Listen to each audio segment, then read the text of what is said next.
Estaba organizando mis medicamentos en la cocina cuando escuché a mi hija Gabriela hablando muy fuerte por teléfono desde la sala. Mi mamá se está quedando medio sorda, así que podemos hablar sin problemas aquí. Está un poco lenta, pero por lo menos ayuda con las cuentas. La persona del otro lado dijo algo y Gabriela se rió. Sí, a veces es medio estorbo, pero es conveniente vivir aquí sin pagar renta. Cada palabra me dolió más de lo que imaginaba. Yo escuchaba perfectamente. Ellos hablaban en voz baja cuando querían esconder algo de mí. Mi nombre es Esperanza Morales, tengo 69 años y soy jubilada.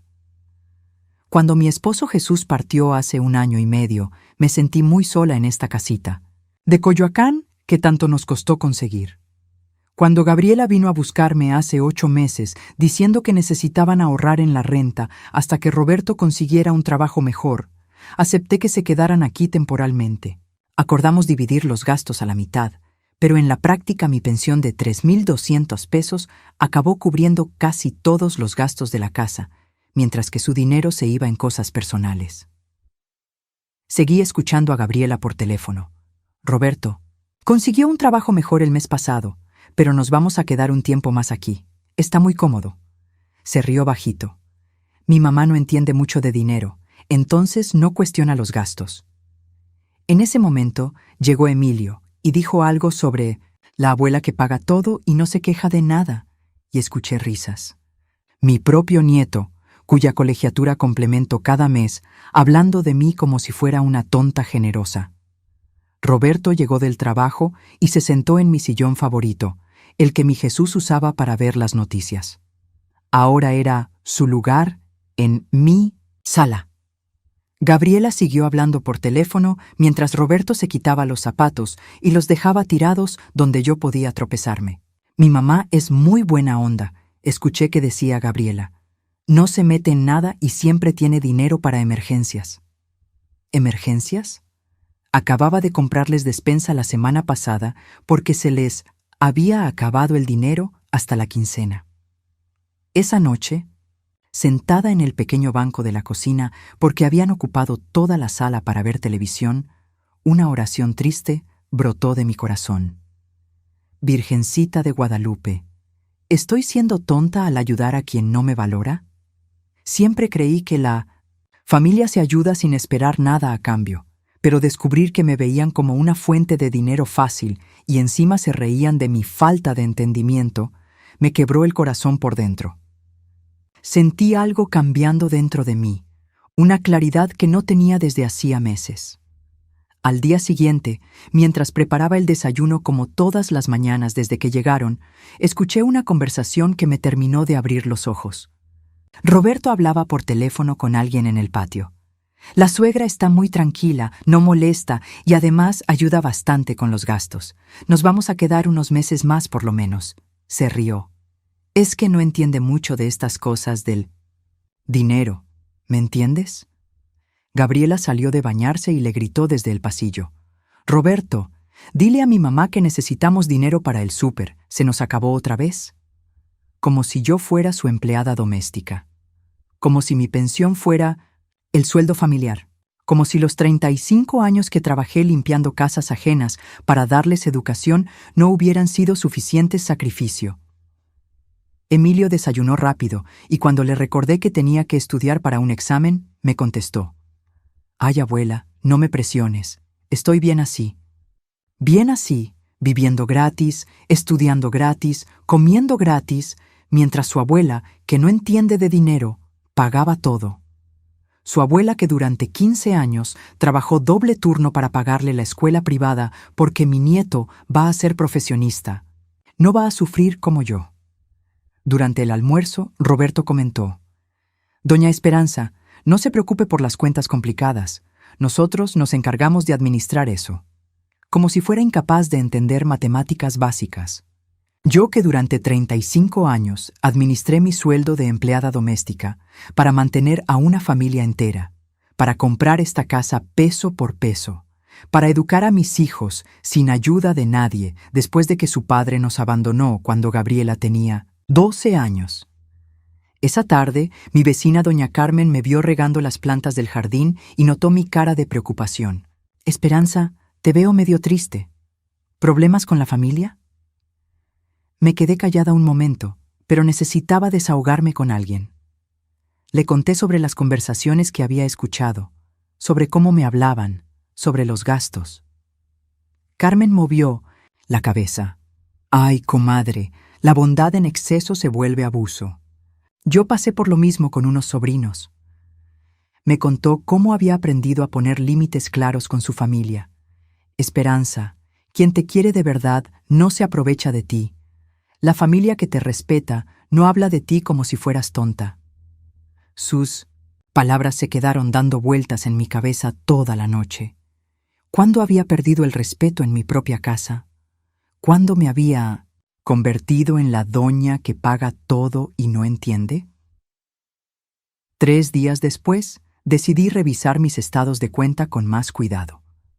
Saqué todas las facturas de los últimos 8 meses y me senté en la mesa de la cocina a hacer cuentas. Lo que descubrí me quitó el aliento. Estaba gastando 2.300 pesos al mes en mantener la casa, mientras ellos aportaban apenas 600 pesos. En 8 meses había gastado más de 13,000 pesos de mis ahorros que debían estar creciendo, no desapareciendo. Cuando intenté hablar del tema con Gabriela, me dijo: «Ay, mamá, no te compliques con esas cosas. Nosotros sabemos cómo manejar el dinero». ¿Ellos sabían? ¿Los mismos que cada semana me pedían prestado para el súper? ¿Los mismos que usaban mi lavadora, mi refrigerador, mi luz, mi gas, pero contribuían con menos de la tercera parte? Roberto llegó esa noche cansado del trabajo y se desplomó en el sillón de Jesús.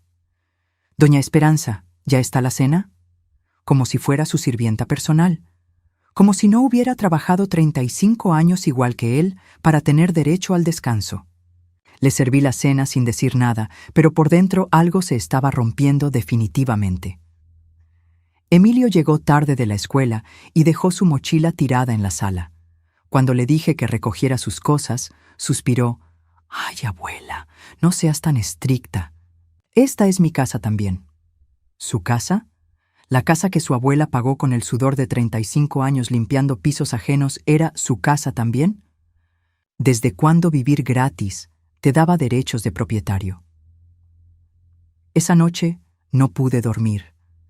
Me quedé despierta pensando en todos los sacrificios que había hecho por esta familia.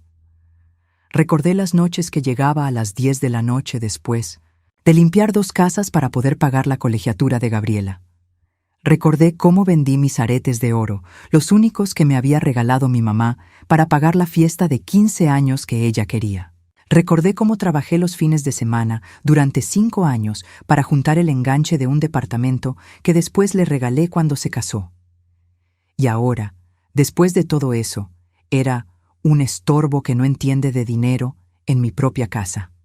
Al día siguiente era domingo.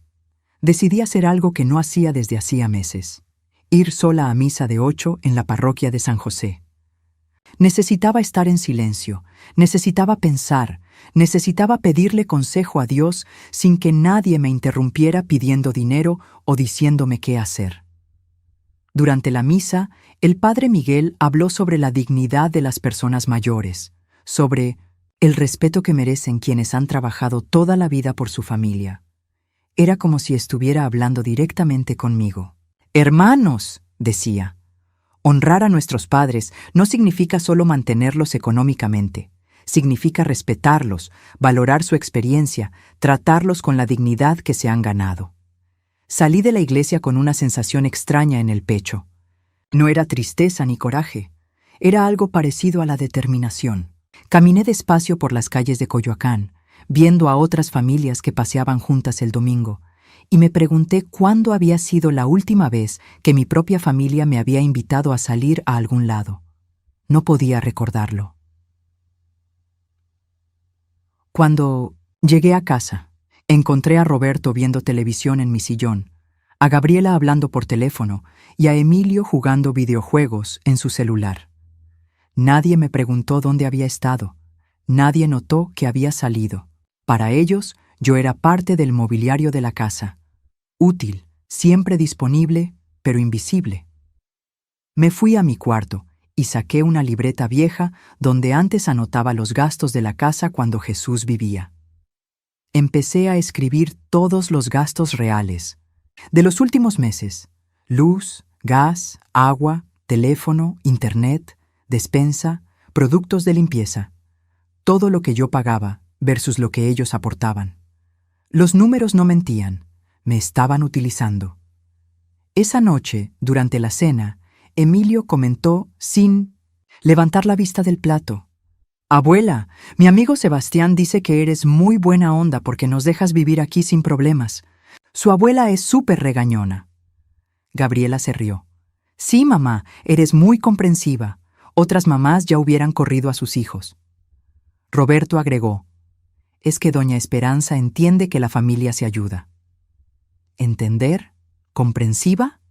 No, yo no. Era comprensiva. Era tonta. Era la tonta que trabajó 35 años para que al final la vieran como un banco que camina y habla. La tonta que creyó que el amor familiar era suficiente razón para dejarse pisotear económicamente. La tonta que confundió generosidad con estupidez. Pero lo que ellos no sabían, mientras seguían hablando de mí como si no estuviera presente, era que la tonta se estaba acabando. Y muy pronto iban a conocer a una Esperanza muy diferente. Al día siguiente, mientras ellos estaban en el trabajo y la escuela, marqué un número que tenía guardado desde hacía meses. «Licenciado Martínez, habla Esperanza Morales. Necesito una consulta sobre derechos de propietario y contratos de arrendamiento». Era hora de que mi propia familia aprendiera que hasta la paciencia de una madre tiene límites, y los míos acababan de agotarse. Lo que pasó después cambiaría todo para siempre, pero esa es otra parte de la historia. La consulta con el licenciado Martínez me abrió los ojos más de lo que esperaba. Me explicó con paciencia que como propietaria de la casa tenía todo el derecho de establecer reglas claras de convivencia, y si no se respetaban, podía pedirles que se fueran con 30 días de anticipación. «Señora Esperanza», me dijo, «la generosidad no significa permitir que abusen de usted. Usted ha trabajado toda su vida para tener esta casa y merece respeto en ella». Salí de su oficina con una carpeta llena de documentos y una sensación extraña en el estómago. Por primera vez en 8 meses sentía que tenía opciones. No estaba condenada a ser la abuela banco por el resto de mi vida. Podía elegir cómo quería que me trataran en mi propia casa. Esa noche, mientras preparaba la cena como siempre, decidí hacer un experimento. Puse en la mesa solo 3 platos en lugar de 4. Cuando se sentaron a cenar, Roberto fue el primero en darse cuenta. «Doña Esperanza, ¿no va a cenar con nosotros?». Le dije que ya había comido, pero la verdad es que quería observarlos, estudiar cómo interactuaban cuando pensaban que no los estaba escuchando. Gabriela sirvió la comida y comentó: «Está buena la sopa, mamá», pero ni siquiera volteó a verme cuando lo dijo. Roberto habló de su trabajo. «Mi jefe está pensando en darme un aumento. Ya era hora». Emilio contó sobre un examen que había pasado sin estudiar. «La maestra es súper barco, no sabe nada». Y así transcurrieron 20 minutos, hablando entre ellos, planeando su fin de semana, haciendo comentarios sobre sus vidas, como si yo fuera parte de la decoración. Después de la cena, se fueron a la sala a ver televisión. Yo me quedé lavando los platos, limpiando la cocina, recogiendo la mesa. Como siempre. Como había hecho durante 8 meses sin que nadie se ofreciera a ayudar. Mientras tallaba las ollas, recordé cómo había sido mi vida antes de que llegaran. Después de que Jesús partió, había encontrado una rutina tranquila. Me levantaba a las 7, desayunaba despacio mientras escuchaba las noticias, regaba mis plantas, leía un rato, veía mis telenovelas favoritas en paz. Los fines de semana visitaba a doña Carmen o íbamos juntas al mercado. Era una vida simple, pero mía. Ahora no recordaba la última vez que había podido ver televisión en mi propia sala. Esa noche, después de que todos se fueron a dormir, Me senté en la mesa de la cocina con mis facturas y mi libreta. Empecé a calcular no solo los gastos actuales, sino todo lo que había invertido en mi familia a lo largo de los años. Los números me dejaron sin aliento. Cuando Gabriela se casó con Roberto hace 15 años, yo pagué la fiesta completa porque una boda solo se hace una vez, mamá.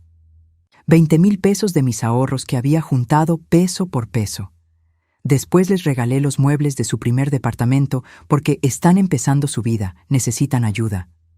Otros 15,000 pesos. Cuando nació Emilio, yo pagué todos los inocentes gastos del hospital porque el seguro de Roberto no cubría todo. 12,000 pesos más. Durante años, cada vez que tenían una emergencia, yo era la primera a quien llamaban. El carro descompuesto, una multa imprevista, la colegiatura de Emilio que se atrasaron en pagar, los regalos de Navidad que no alcanzaron a comprar. Siempre la misma historia. Mamá, ¿nos puedes prestar? Te pagamos la próxima quincena. Préstamos, que nunca se volvían a mencionar, que se convertían en regalos silenciosos. Calculé que en 15 años les había dado más de 200,000 pesos. 200,000 pesos que salieron de mi sueldo de empleada doméstica, de mis trabajos extra, de fin de semana, de mis ahorros para el retiro. Y ahora, cuando finalmente me jubilé, cuando esperaba poder descansar un poco, me habían convertido en su fuente de financiamiento permanente. Al día siguiente era martes. Gabriela se fue temprano al trabajo sin desayunar porque tenía prisa. Roberto salió corriendo porque se le había hecho tarde. Emilio desayunó rapidísimo porque tenía examen primera hora. Todos muy ocupados con sus vidas importantes como para quedarse 5 minutos a conversar conmigo. Me quedé sola en la casa y decidí hacer algo que no había hecho en mucho tiempo: revisar las fotos familiares. Saqué los álbumes que tenía guardados en mi ropero y me senté en la sala, en mi sillón recuperado temporalmente. Ahí estaba Gabriela a los 5 años, sonriendo sin dientes en mi regazo. Yo tenía 30 años, acababa de enviudar, trabajaba en 2 casas para mantenerla. En la foto se veía mi cara de cansancio, pero también mi sonrisa orgullosa. Mi hija va a estudiar, le decía a todo el mundo. Mi hija va a ser alguien en la vida. Otra foto. Gabriela a los 15 años en su fiesta. Yo aparecía en el fondo, sirviendo los platos, con mi vestido sencillo entre tanto lujo. Había trabajado turnos dobles durante 6 meses para pagarle esa fiesta que ella quería, igual que la de sus amigas ricas. En la foto, ella posaba feliz con su vestido de princesa. Yo estaba en el fondo, como siempre. La foto de su graduación de la preparatoria. Gabriela con su toga, yo al lado con mi uniforme de trabajo porque había tenido que llegar directamente de limpiar una casa. Ella se veía avergonzada de mi aspecto, pero yo estaba radiante de orgullo. Mi hija terminó la prepa, presumía con las otras señoras. Va a ir a la universidad. La foto de su boda. Yo había insistido en comprarme un vestido nuevo para la ocasión, el único lujo que me permití en esa época. Pero en la foto, Gabriela estaba rodeada de la familia de Roberto, gente elegante que hablaba de inversiones y viajes. Yo aparecía a un lado, sola, sonriendo para la cámara, pero con los ojos tristes. Las fotos de Emilio bebé. Ahí sí aparecía yo prominente, cargándolo, alimentándolo, jugando con él. Durante los primeros años de su vida, yo había sido su segunda mamá, porque Gabriela trabajaba y Roberto estudiaba una maestría. Gracias, mamá, me decía Gabriela entonces. No sé qué haríamos sin ti. ¿Cuándo había cambiado todo? ¿Cuándo había pasado de ser no sé qué haríamos sin ti a ser mi mamá no entiende de dinero? Revisé las fotos más recientes y noté algo. Cada vez aparecía menos. En las fotos familiares de los últimos años, yo estaba ausente o en el fondo. Ellos 3 al frente, sonriendo, y yo como una sombra. Cerré los álbumes con una sensación de profunda tristeza. Había dedicado 40 años de mi vida a construir una familia que ahora me veía como un estorbo conveniente. Había sacrificado mis sueños, mis comodidades, mis ahorros, para darles oportunidades que yo nunca tuve, y el resultado era que me trataran como empleada doméstica en mi propia casa. Doña Carmen llegó por la tarde a tomar café, como hacía a veces. La invité a pasar y le serví de las galletas que había comprado el día anterior. Esperanza, me dijo después de 1900. Un rato, te veo más pensativa que de costumbre. ¿Qué te está pasando? Le conté sobre mi visita al abogado, sobre los cálculos que había hecho, sobre las fotos que había revisado. Carmen me escuchó en silencio, moviendo la cabeza de vez en cuando. Comadre, me dijo finalmente, yo pasé por algo parecido hace 10 años con mi hijo mayor y su esposa. Me contó cómo su nuera había llegado a vivir a su casa temporalmente y se había quedado 3 años, aprovechándose de su bondad. Al principio yo pensaba que era mi obligación como suegra. Después me di cuenta de que no era generosidad, era tontería. Ellos podían mantenerse solos, pero era más cómodo vivir gratis conmigo. ¿Qué hiciste?, le pregunté. Carmen sonrió. Les dije que tenían 2 meses para encontrar su propio lugar. Mi hijo se enojó mucho, me dijo que era egoísta, que cómo iba a correr a mi propia familia, pero su esposa encontró trabajo en 2 semanas cuando se dio cuenta de que hablaba en serio. ¿Y ahora cómo está tu relación con ellos? Carmen tomó un sorbo de café. Mucho mejor. Ahora cuando me visitan es porque quieren, no porque necesitan algo. Me respetan más porque aprendieron que tengo límites. Sus palabras se me quedaron grabadas. Esa noche, cuando mi familia llegó, los observé con ojos diferentes. Roberto se quitó los zapatos y los dejó en la sala, como siempre. Gabriela me pidió que le calentara la comida porque llegó muy tarde y cansada. Emilio dejó su mochila en el sofá y se fue directo a su cuarto sin saludarme. Rutinas que había aceptado durante 8 meses como si fueran normales, pero no eran normales. Eran la dinámica de una casa donde una persona servía y las otras 3 recibían sin dar nada a cambio. No éramos una familia viviendo juntos. Yo era la empleada doméstica gratuita de 3 huéspedes que no pagaban renta. Durante la cena, Roberto comentó: mi jefe me confirmó el aumento. Van a ser 3,000 pesos más al mes. Gabriela se emocionó. ¡Qué bueno! Ya podemos planear. Unas vacaciones. Emilio sugirió: deberíamos ir a Cancún. Todos mis amigos han ido. Hablaron durante toda la cena sobre hoteles, vuelos, restaurantes. Nadie mencionó que tal vez, con ese aumento, podrían contribuir más a los gastos de la casa donde vivían gratis. Después de la cena, se fueron a planear su viaje mientras yo lavaba los platos. Escuché sus voces emocionadas desde la sala. Podríamos ir en diciembre. Hay unos hoteles padrísimos. Serían nuestras primeras vacaciones familiares en años. Vacaciones familiares que no me incluían, pagadas con dinero que podrían estar usando para dividir equitativamente los gastos de mi casa. Esa noche, antes de dormir, me hinqué frente a la imagen de la Virgen de Guadalupe que tengo en mi cuarto, desde hace 30 años. Virgencita, le dije, dame fuerzas para hacer lo que tengo que hacer. Dame sabiduría para no ser cruel, pero tampoco tonta. Ayúdame a recuperar mi dignidad sin perder a mi familia. Al día siguiente, mientras ellos estaban fuera, saqué todos mis documentos importantes: escrituras de la casa, estados de cuenta, pólizas de seguro. Quería tener todo organizado por si lo necesitaba. Revisé las escrituras de la casa que Jesús y yo habíamos pagado durante 20 años. Ahí estaba mi nombre como única propietaria después de que Jesús muriera. También revisé mi testamento. Lo había hecho 5 años atrás, dejándole todo a Gabriela porque era mi única hija. Pero ahora me preguntaba si ella realmente valoraba lo que iba a heredar. ¿Cómo podía respetar una herencia si no respetaba a quien se la iba a dejar? Marqué una cita con mi banco para el día siguiente. Quería entender exactamente cuál era mi situación financiera, cuánto dinero tenía disponible, cuánto podía vivir sola si era necesario. El gerente, licenciado Fernández, que me conocía desde hacía años, revisó mis cuentas conmigo. Señora Esperanza, me dijo, Veo que sus gastos han aumentado considerablemente en los últimos meses. Su pensión de 3.200 pesos debería ser suficiente para vivir cómodamente sola, pero está gastando casi 5.500 mensuales. Le expliqué la situación. Él hizo algunos cálculos y me mostró. Si viviera sola, gastaría aproximadamente 1.800 pesos al mes.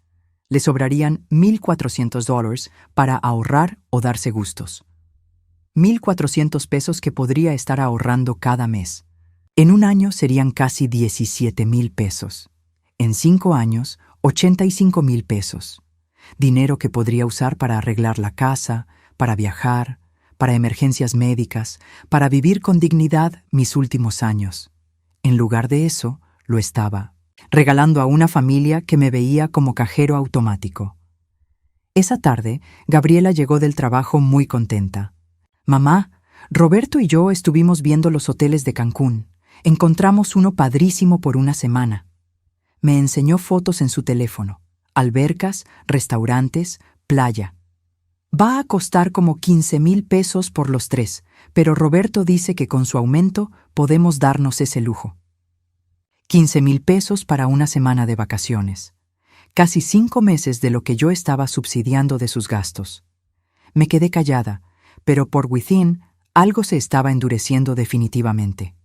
Ellos podían gastar 15.000 pesos en vacaciones, pero no podían pagar 1.150 pesos mensuales que les correspondían de los gastos reales de la casa.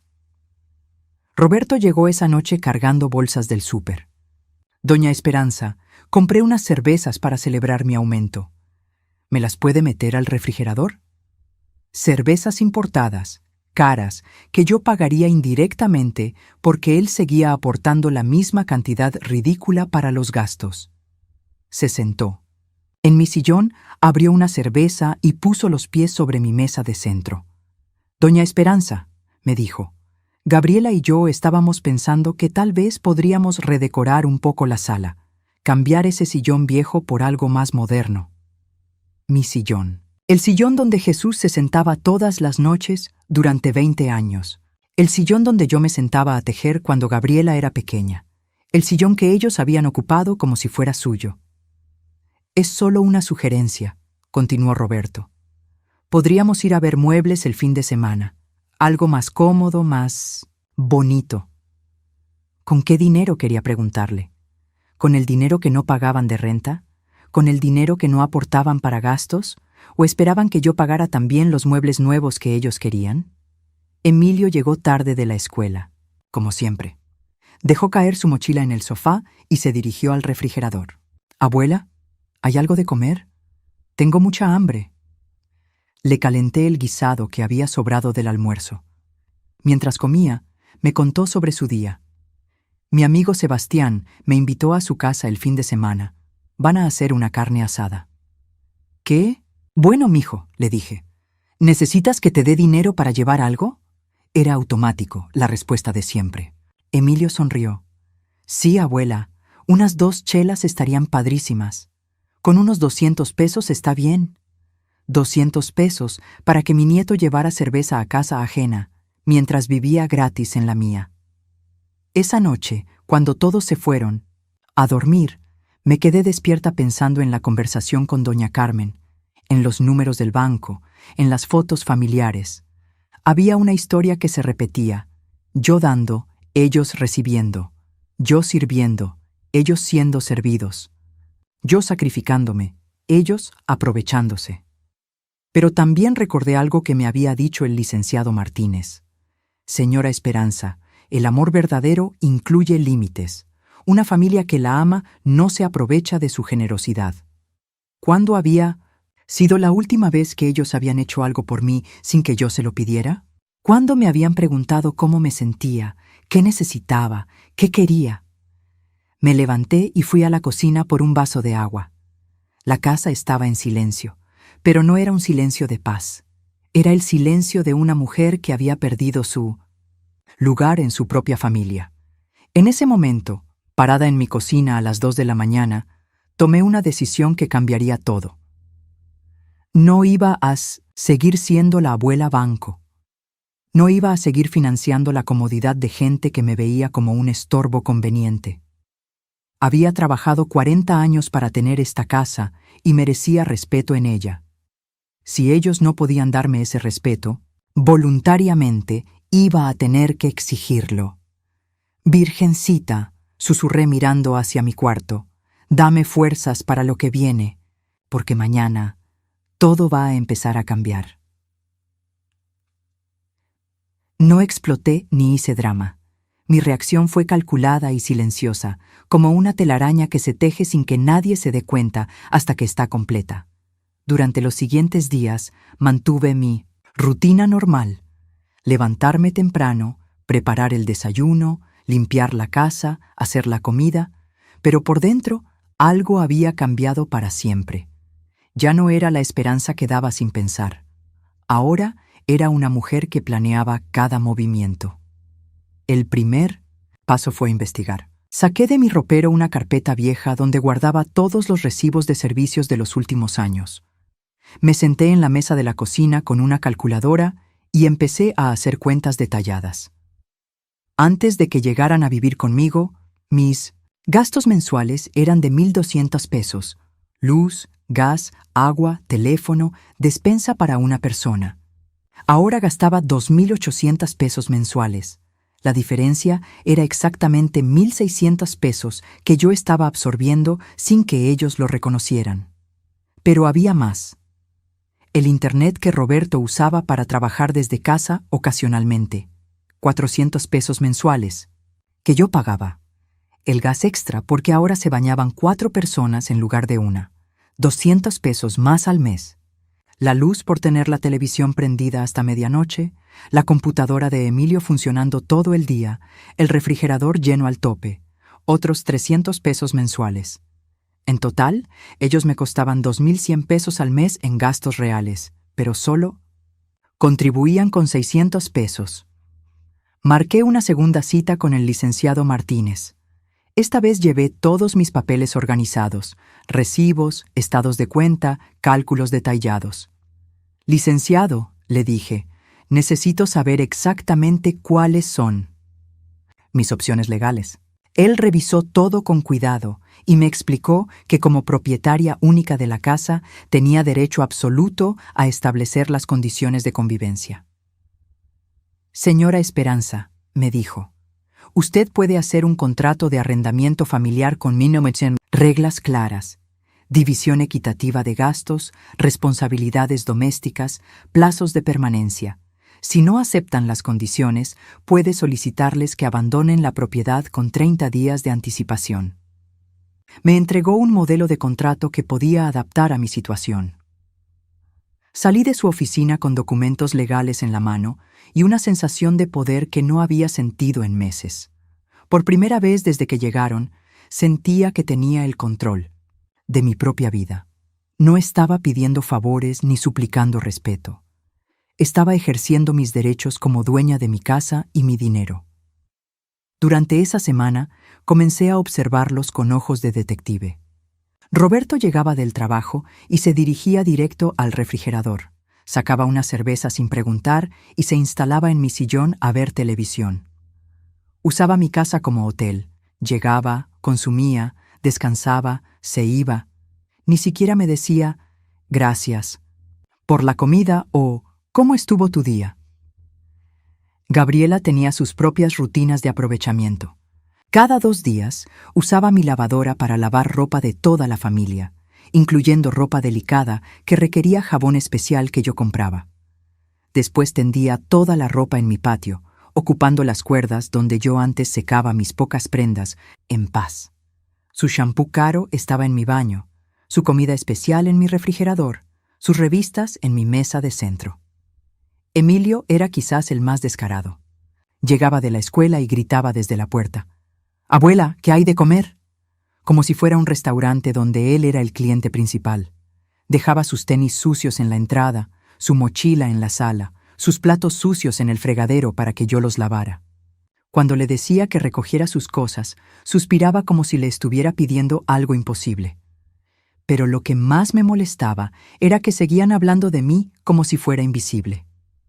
Una tarde, Gabriela hablaba por teléfono en el patio. Mamá está bien, es muy tranquila, no se mete en nada y nos ayuda con los gastos. Roberto comentó con un amigo que vino a visitarlo.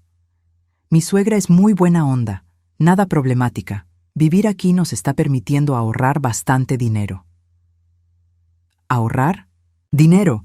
Ellos ahorraban dinero mientras yo gastaba mis ahorros. Ellos planeaban vacaciones mientras yo subsidiaba su comodidad. Ellos vivían mejor que cuando pagaban renta, mientras yo vivía peor que cuando estaba sola. Era un sistema perfecto para ellos. El jueves de esa semana tomé una decisión importante. Fui al banco y abrí una cuenta de ahorros separada donde deposité 5,000 pesos de mis ahorros. Es mi fondo de emergencia, le dije al cajero, pero en realidad era mi fondo de independencia. Dinero que estaría disponible si necesitaba vivir. Sola mientras ellos encontraban otro lugar. También investigué cuánto costaba vivir sola realmente. Llamé a la compañía de luz para preguntar sobre el consumo promedio de una persona mayor. Llamé a la de gas para calcular el gasto de una casa con un solo habitante. Pregunté en el mercado cuánto costaba despensa para una persona por mes. Los números eran claros. Podía vivir cómodamente con 1,500 pesos mensuales, dejándome 1,700 pesos de mi pensión para ahorrar o gastar en mí misma. El viernes por la noche, después de la cena, Gabriela me anunció con emoción: «Mamá, ya apartamos el hotel en Cancún. Nos vamos el 15 de diciembre por una semana». Roberto agregó: «Va a ser padrísimo. Un hotel todo incluido, playa, alberca, restaurantes». Emilio no cabía de la emoción. «Va a ser mi primer viaje en avión». «Abuela». Los escuché hablar durante 1 hora sobre su viaje. Los restaurantes donde iban a comer, las actividades que iban a hacer, la ropa nueva que necesitaban comprar. 15,000 pesos de puro lujo, mientras me debían casi 10,000 pesos en gastos no pagados de los últimos 8 meses. La hipocresía me causó una indignación tan grande que tuve que salir al patio a respirar aire fresco. Doña Carmen estaba regando sus plantas y notó mi agitación. «¿Qué pasó, comadre? Te ves alterada». Le conté sobre el viaje, sobre los cálculos que había hecho, sobre la consulta legal. Carmen movió la cabeza. «Esperanza, ya es hora de que actúes. Mientras más esperes, más se van a acostumbrar a abusar de ti». «¿Tú crees que soy mala madre si los pongo en su lugar?», le pregunté. Carmen me miró con cariño. «Comadre, mala madre es la que no enseña límites. Tus hijos ya son adultos con responsabilidades. Si no aprenden a respetarte, ahora nunca lo van a hacer». Esa noche, después de que todos se fueron a dormir, redacté una carta. No un contrato legal complicado, sino una carta clara y directa que cualquiera pudiera entender. La escribí a mano, con mi letra cuidadosa, en papel con membrete que tenía guardado desde hace años. «Familia», escribí. «Después de 8 meses compartiendo esta casa, he decidido establecer reglas claras para nuestra convivencia. A partir del 1 de enero, los gastos de la casa se dividirán equitativamente. 700 pesos mensuales por persona para cubrir luz, gas, agua, teléfono, internet y despensa básica. Los gastos extras, cervezas, comida especial, productos de belleza, los pagará cada quien. Las responsabilidades domésticas también se compartirán.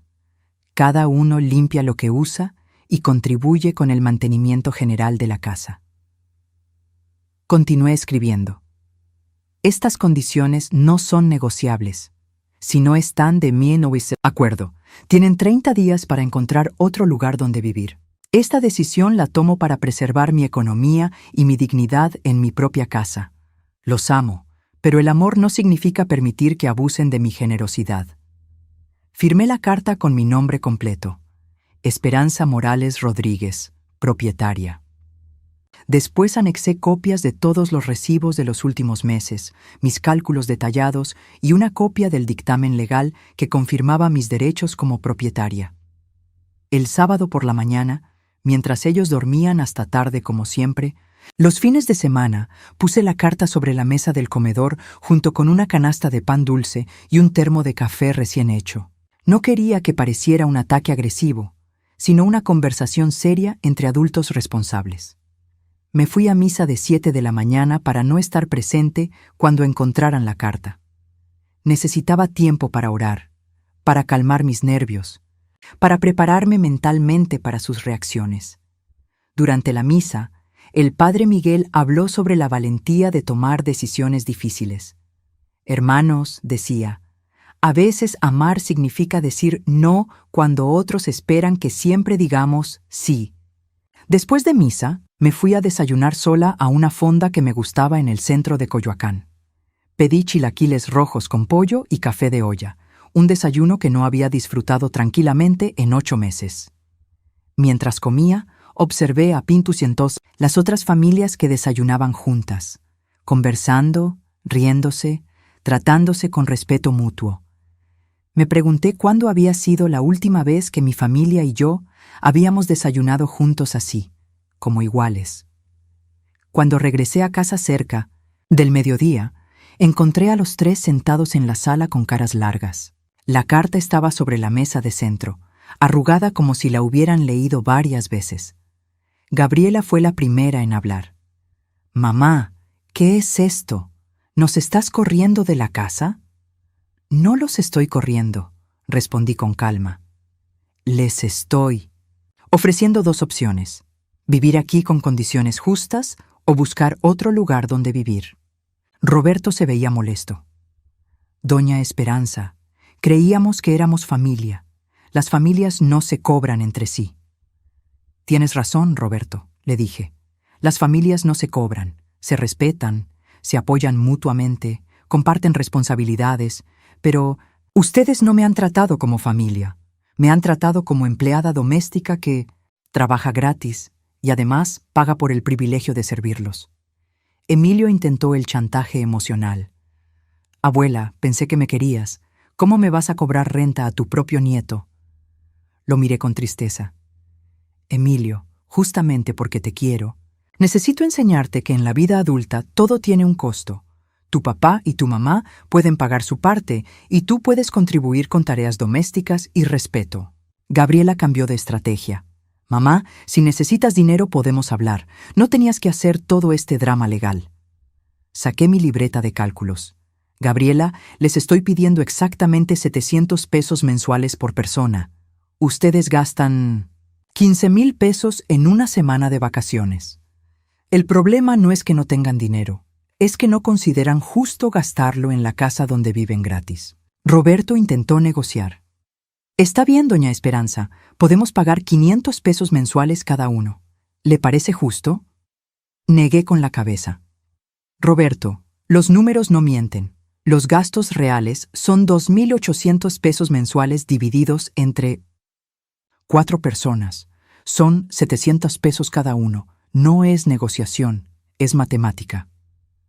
Durante toda la tarde, siguieron intentando convencerme de que cambiara de opinión. Gabriela lloró, Roberto se enojó, Emilio me ignoró, pero yo había tomado mi decisión después de mucha reflexión y no iba a ceder. «Tienen hasta el 31 de diciembre para decidir», les dije. «Es tiempo suficiente para evaluar sus opciones». Esa noche, Gabriela vino a mi cuarto a intentar una conversación privada. «Mamá», me dijo, «nunca pensé que llegarías a este extremo. ¿Realmente vas a elegir el dinero sobre tu familia?» La miré con tristeza. «Gabriela, yo no elegí dinero sobre familia. Ustedes eligieron comodidad sobre respeto». Le expliqué todo lo que había calculado, todo lo que había sacrificado, todos los años que había trabajado para darles oportunidades. «Hija», le dije, «yo no les estoy cobrando renta. Les estoy pidiendo que dividan gastos equitativamente. La diferencia es que ustedes no quieren contribuir. Quieren seguir aprovechándose». «¿Y si no podemos pagar?», preguntó. «Entonces buscan un lugar que sí puedan pagar», respondí, «como hacen todas las familias responsables del mundo». Gabriela salió de mi cuarto en silencio, pero pude ver en sus ojos que por primera vez, en 8 meses me estaba viendo como una persona con derechos, no como un recurso ilimitado. Los días siguientes fueron tensos. Ellos alternaban entre tratarme con frialdad e intentar conquistarme con pequeños gestos. Roberto lavó los platos una vez. Gabriela me trajo flores del mercado. Emilio me ayudó a cargar las bolsas del súper. Pero eran gestos calculados. No, cambios genuinos de actitud. Una tarde Emilio se acercó mientras yo doblaba ropa. «Abuela», me dijo, «mis amigos dicen que está mal que les cobres a tus hijos, que las abuelas no hacen eso». Lo miré con paciencia. «Mijo, las abuelas que tienen hijos responsables no necesitan hacer esto. Pero las abuelas que tienen hijos que se aprovechan, sí. ¿Entonces ya no me quieres?», preguntó con voz triste. «Emilio», le dije, «justamente porque te quiero mucho, necesito enseñarte que el respeto y la responsabilidad son parte del amor. Si yo permito que tu familia abuse de mí, ¿qué ejemplo te estoy dando sobre cómo deben tratarte las personas que dicen quererte?». 2 semanas después de entregar la carta, Roberto vino a hablar conmigo una mañana. «Doña Esperanza», me dijo, «Gabriela y yo hemos estado viendo departamentos. Encontramos uno que nos gusta, pero la renta es de 8,000 pesos mensuales más servicios». Hice cuentas mentalmente. 8,000 pesos divididos entre 2 adultos eran 4,000 pesos cada uno, más servicios, mucho más que los 700 pesos que les pedía. «Es su decisión», le dije. «¿Ya decidieron entonces que van a mudarse?». Roberto asintió. «Sí, pero queremos que sepa que no estamos enojados. Entendemos que usted tiene derecho a poner reglas. En su casa». Era la primera vez en 8 meses que reconocía que era mi casa, no nuestra casa. «¿Y cuándo se van?», pregunté. «El 15 de enero», respondió. «Necesitamos juntar dinero para el depósito y los gastos de mudanza». Asentí. «Está bien. Hasta esa fecha siguen siendo bienvenidos aquí con las condiciones normales». Esa noche, durante la cena, el ambiente era diferente. No había tensión ni coraje, pero tampoco había la familiaridad abusiva de antes. Conversamos como adultos que comparten temporalmente un espacio, con respeto pero sin intimidad excesiva. Por primera vez en meses, me sentí como la dueña de mi casa, no como la empleada de mi familia. Antes de irme a dormir, me hinqué frente a mi Virgen de Guadalupe. «Gracias, Virgencita», le dije, «por darme fuerzas para defender mi dignidad. Ahora, ayúdame a mantener el amor hacia mi familia sin permitir que vuelvan a aprovecharse de mí». Por la ventana de mi cuarto vi las luces de la ciudad que había sido mi hogar durante 35 años. Pronto volvería a vivir sola, pero esta vez no sería por viudez, sino por elección. Y esa diferencia lo cambiaría todo. Los últimos días de diciembre fueron extraños en mi casa. Gabriela, Roberto y Emilio se movían como inquilinos temporales, organizando sus pertenencias, empacando cajas, haciendo llamadas sobre su mudanza. Ya no había esa familiaridad abusiva de antes, pero tampoco había coraje ni resentimiento. Era como si finalmente hubieran entendido que yo tenía derechos que ellos habían estado pisoteando durante 8 meses. El 30 de diciembre, Gabriela vino a la cocina mientras yo preparaba el café de la mañana. «Mamá», me dijo, «quiero que sepas que no estamos enojados contigo. Al principio sí me molestó mucho, pero después Roberto y yo nos pusimos a hacer números y, tienes razón, hemos estado viviendo muy cómodamente a tus costillas». Me senté con ella en la mesa donde tantas veces habíamos desayunado cuando era niña. «Hija», le dije, «nunca quise lastimar a la familia. Solo quería que me respetaran en mi propia casa». Gabriela asintió. «Mamá, cuando empezamos a buscar departamento, nos dimos cuenta de cuánto dinero hemos estado ahorrando viviendo aquí. Un departamento de 2 recámaras cuesta mínimo 8,000 pesos, más luz, más gas, más agua, más internet. Al final del mes, gastamos casi 10,000 pesos entre los dos. Y se dan cuenta de que yo les estaba pidiendo 1,400 pesos entre los dos», le pregunté. Gabriela se veía avergonzada. «Sí, mamá. Era ridículamente barato lo que nos pedías. pero creo que nos acostumbramos tanto a tu generosidad que la volvimos invisible. Roberto llegó a la cocina en ese momento y se unió a la conversación. Doña Esperanza, me dijo, quiero pedirle perdón, no solo por el dinero, sino por cómo la tratamos, como si fuera nuestra empleada en lugar de la dueña de la casa que nos estaba ayudando. Se sirvió café y se sentó con nosotros. Cuando le platiqué a mi jefe sobre la situación, me dijo que yo era un malagradecido, que ojalá él tuviera una suegra que lo ayudara así. ¿Qué les dijo exactamente?, pregunté con curiosidad. Roberto se veía incómodo. Me dijo que si mi suegra me daba casa gratis y solo me pedía 700 pesos de gastos, debería estar besándole los pies en lugar de quejarme, que hay muchas familias que pagan eso solo de luz al mes. Esa conversación me confirmó algo que había estado pensando.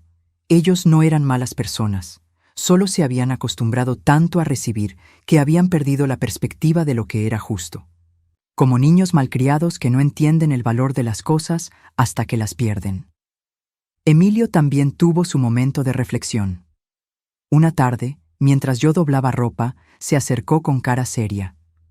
«Abuela», me dijo, «hablé con mi amigo Sebastián sobre lo que pasó.